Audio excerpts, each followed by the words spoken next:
আমরা যখন রাশিয়াতে ভাষা শিখেছি তখন আমাদেরকে রাশিয়ান এই যে লেখাগুলো আমাদেরকে রিডিং পড়তে বলতো। সো আমিও আপনাদেরকে বলবো বাংলা প্র্যাকটিস না করে রাশিয়ানগুলো সরাসরি রিডিং পড়ার চেষ্টা করেন। সো আজকের ক্লাসটা অনেক ইম্পর্ট্যান্ট, মনোযোগ দিয়ে খেয়াল করবেন। আজকের ক্লাসের মেইন উদ্দেশ্য হচ্ছে আমি, তুমি, আপনি এগুলোকে কি বলে রাশিয়ান ভাষায়। প্রথমটা হচ্ছে আই হ্যাভ, উ মিনিয়া ইয়েস। এখানে হ্যাভকে ইয়েস এবং মিনিয়া আই মানে আমার আছে, আমার কথাটাকে মিনিয়া বলা হয়েছে। তারপর হচ্ছে ইউ হ্যাভ, উ তিবিয়া ইয়েস। তিবিয়া হচ্ছে যদি আপনার তুই তুকারি বা তুমি বলার কারোর সাথে সম্পর্ক থাকে তাহলে তিবিয়া বলে, উ তিবিয়া ইয়েস।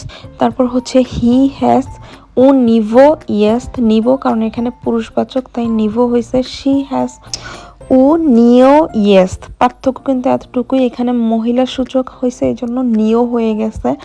ইট হ্যাজ, ও নিভো ইয়েস। দেখেন পুরুষবাচক এবং ইট দুইটাকে একইভাবে লিখছে, ও নিভো ইয়েস। দে হ্যাভ, ও নিখ ইয়েস। ও নিখ এটার কারণ হচ্ছে এখানে নিখ হয়েছে দে কারণে, শুধু নিখ হয়, ও নিখ। তারপর হচ্ছে উই হ্যাভ, ও নাস ইয়েস। উইকে কিন্তু নাস বলে, আমাদেরকে নাস বলে, উ নাস ইয়েস।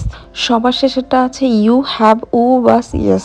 দেখেন এখানে সেকেন্ড লাইন এবং লাস্টের লাইন কিন্তু ইউ হ্যাভ। তারপর কেন চেঞ্জ হলো, কারণ ইউ হ্যাভ সেকেন্ড লাইনে হচ্ছে আপনার তুই বা তুমি সম্পর্কে তিবিয়া বুঝাইছে, আর এখানে লাস্টের যেই লাইনটা সেখানে আপনি যাদেরকে আপনি করে বলেন বা সম্মান দিয়ে বলতে চান তখন আপনাকে বাস বলতে হবে।